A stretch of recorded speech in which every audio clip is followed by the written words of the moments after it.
Have you ever heard about the Chupacabra? It's one of those names that instantly sends a chill down your spine, even if you're not quite sure what it means. It's the kind of legend that makes you want to double-check your backyard after dark. You might even find yourself peering out the window, wondering if something is lurking just beyond the shadows. But is this creature just a scary campfire tale, or is there something more to the story? Let's take a closer look at how this legend took root and why it still haunts our imaginations today. So the word Chupacabra literally means goat sucker in Spanish. It's a name that hints at the creature's most infamous habit, draining the blood of livestock, especially goats.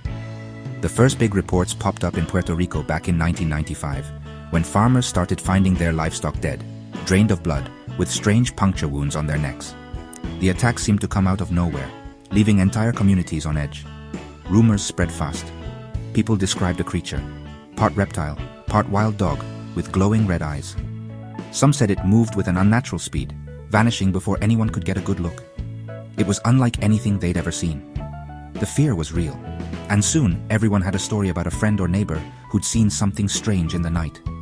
Soon, the legend crossed borders: Mexico, Texas, even Russia. The Chupacabra became a global phenomenon, with sightings reported in places far from its Puerto Rican origins.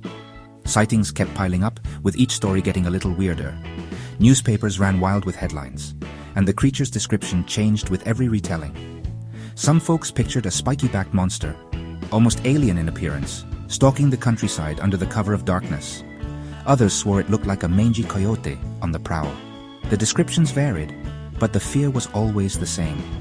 But here's the thing: nobody's ever caught a real living Chupacabra. No one has ever produced solid evidence. No bodies, no clear photos, just stories and blurry sightings. Scientists have their own take. They've spent years investigating the reports, trying to separate fact from fiction. Many say it's all about mistaken identity. When fear takes hold, it's easy to see monsters where there are none. In a lot of places, the so-called Chupacabra turned out to be sick animals, mostly coyotes or dogs suffering from mange, a disease that makes them look pretty terrifying. Their fur falls out, their skin becomes scaly, and their movements become desperate and erratic. And those puncture wounds? Turns out, scavengers can leave marks that look a lot like vampire bites. Nature has its own way of creating mysteries, especially when fear and imagination fill in the blanks. But that doesn't stop the stories. In fact, the legend seems to grow stronger with every retelling, passed down from one generation to the next. Maybe it's because we all love a good mystery. There's something thrilling about the unknown, about the possibility that something strange could be out there. Or maybe it's something deeper, this idea that there are still wild, unknown things in the world, hiding just out of sight. The Chupacabra taps into our oldest fears, the ones that whisper there's more to the world than meets the eye. I get it. The world's a strange place. Every culture has its own monsters, its own legends that explain the unexplainable. And sometimes a chilling legend like the Chupacabra just fits right in with the things we can't explain. It's a reminder that not everything has an easy answer. Maybe it's a warning to keep our eyes open, to stay curious, and to never stop questioning what's out there in the darkness.